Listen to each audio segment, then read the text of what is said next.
Christianity found its way to the land now known as Albania in the early centuries AD, brought by missionaries traveling through the Roman Empire. However, it was the rise of the Byzantine Empire, with its center in Constantinople, that truly solidified the presence of Orthodox Christianity in the region. The Byzantines, inheriting the mantle of Roman power and culture, spread their influence throughout the Balkans, bringing with them their language, art, and faith. For centuries, Albania remained under the ecclesiastical jurisdiction of the Patriarchate of Constantinople, a testament to the enduring legacy of Byzantine Orthodoxy in the region. The impact of Byzantine culture on Albanian Orthodoxy extended far beyond mere administration. Byzantine monasticism, with its emphasis on prayer, scholarship, and social service, found fertile ground in Albania.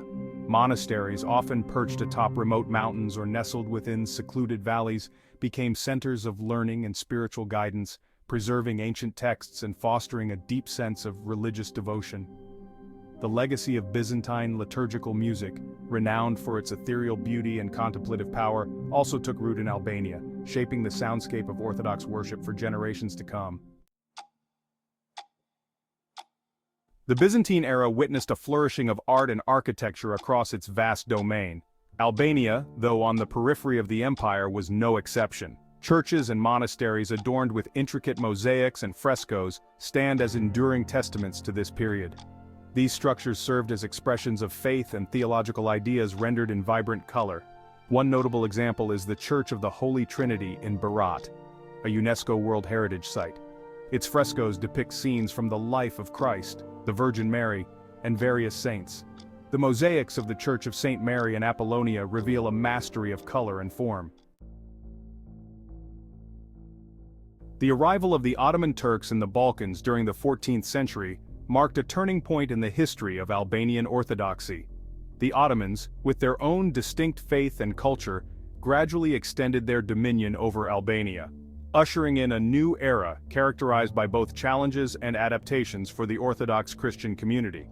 Unlike the Byzantine Empire, which shared the Orthodox faith, the Ottomans adhered to Islam, a monotheistic religion that emerged from the Arabian Peninsula in the 7th century. The Ottoman Empire, while often portrayed as monolithic in its religious policies, exhibited a degree of pragmatism in its administration of conquered territories.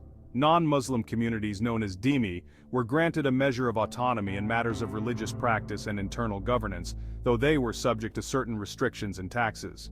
This system, while far from ideal, allowed Albanian Orthodoxy to survive, albeit in a diminished capacity.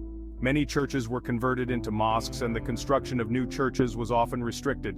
Despite these challenges, the Orthodox faith endured, sustained by the resilience of the Albanian people and the enduring legacy of Byzantine Christianity. Section 4, A Nation's Church, Autocephaly, and its Aftermath. The early 20th century witnessed a surge of nationalism across Europe, as empires crumbled and long-suppressed aspirations for self-determination re-emerged with renewed vigor. Albania, having declared independence from the Ottoman Empire in 1912, found itself grappling with the complexities of nation-building, including the role of religion in a newly independent state. For Albanian Orthodoxy, this period was marked by a pivotal event, the declaration of autocephaly in 1922. Autocephaly, meaning self-headedness, refers to the status of a church within Eastern Orthodoxy that governs itself independently, without being subject to a higher ecclesiastical authority. The driving force behind this movement was Bishop Fan Noli, a charismatic figure who played a multifaceted role in Albanian society as a clergyman, scholar, and politician.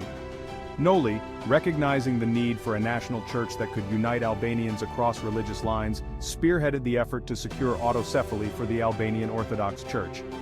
The declaration of autocephaly, while met with resistance from some quarters, marked a turning point in the history of Albanian Orthodoxy, establishing it as a distinct entity within the broader Orthodox world. Section 5. The Atheist Era, Suppression, and Silent Faith. The mid-20th century brought profound upheaval for Albania, with lasting consequences for religious life. In 1944, the Communist Party, led by Enver Hoxha, seized power, transforming society with Marxist-Leninist policies. Hoxha's regime launched a systematic campaign to eradicate religion from public life, culminating in the declaration of Albania as the world's first atheist state in 1967.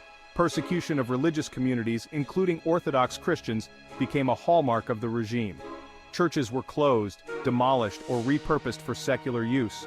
Religious leaders were imprisoned, executed, or forced into hiding, their voices silenced by a regime determined to erase all traces of religious belief. Despite persecution, many Albanians practiced their faith in secret, keeping the flame of orthodoxy alive in their hearts and homes. Section 6. Rebirth and Renewal, Albanian Orthodoxy Today.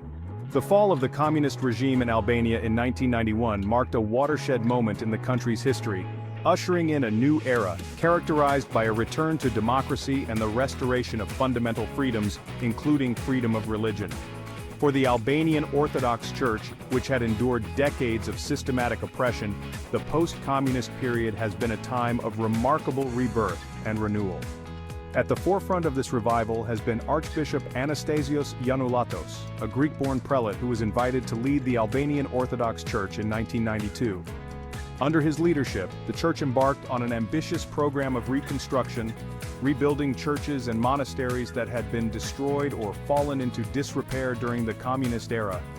Theological seminaries were reopened, training a new generation of priests and religious leaders to serve the spiritual needs of the Albanian people. The revival of Albanian Orthodoxy has not been limited to the realm of physical structures and institutional rebuilding. It has also been accompanied by a resurgence of religious devotion among the Albanian people.